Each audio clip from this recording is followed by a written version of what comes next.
தமிழக வெற்றிக்கழக கட்சியின் கொடியின் நிறம் எங்கள் சமூகத்தின் கொடியாக இருப்பதால் எங்களுக்கும் விஜய்க்கும் எந்தவித சம்பந்தமும் இல்லை.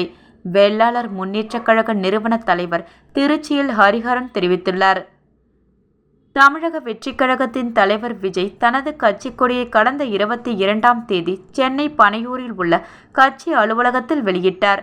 அதனைத் தொடர்ந்து தமிழக வெற்றிக் கழகத்தின் கொடி மீது பல்வேறு சர்ச்சைகளும் விமர்சனங்களும் எழுந்து வரும் நிலையில் வெள்ளாளர் முன்னேற்றக் கழக நிறுவன தலைவர் ஹரிஹரன் பிள்ளை தனது சமூகம் சார்ந்த நிர்வாகிகளுடன் திருச்சி பத்திரிகையாளர் மன்றத்தில் செய்தியாளர்களை சந்தித்து அவர் பேசுகையில், தமிழக வெற்றிக் கழகத்தின் கொடி வெள்ளாளர் சமூகத்தின் கொடியின் நிறமும் ஒரே மாதிரி உள்ளதால் சர்ச்சைகளும் விமர்சனங்களும் தொடர்ந்து இருந்து வருகிறது.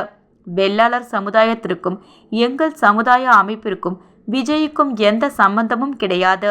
வெள்ளாளர் சமுதாயத்தை சார்ந்த அவர்கள் குடும்பத்தில் இருக்கிறாங்க, அதனால அவரை நாங்கள் பெருமைப்படுகிறோம். அவர் ஒரு மிகப்பெரிய உச்ச நடிகர்.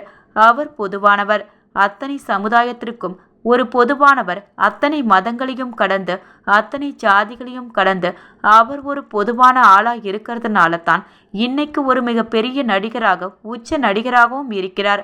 அதைத் தொடர்ந்து அவர் கட்சியை ஆரம்பித்திருக்கிறார். எங்கள் கொடியை அப்படியே பண்ணி போட்டு இருக்காங்க என்பது பொய். அவருடைய கட்சி மிகப்பெரிய வெற்றி அடைவதற்கு எங்கள் சமூகம் சார்பாக வாழ்த்துகிறோம்.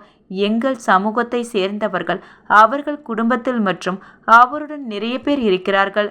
தேர்தல் நேரத்தில் அவருக்கான ஆதரவை பொதுக்குழுவை கூட்டி அதில் தெரிவிப்போம் என்றார்.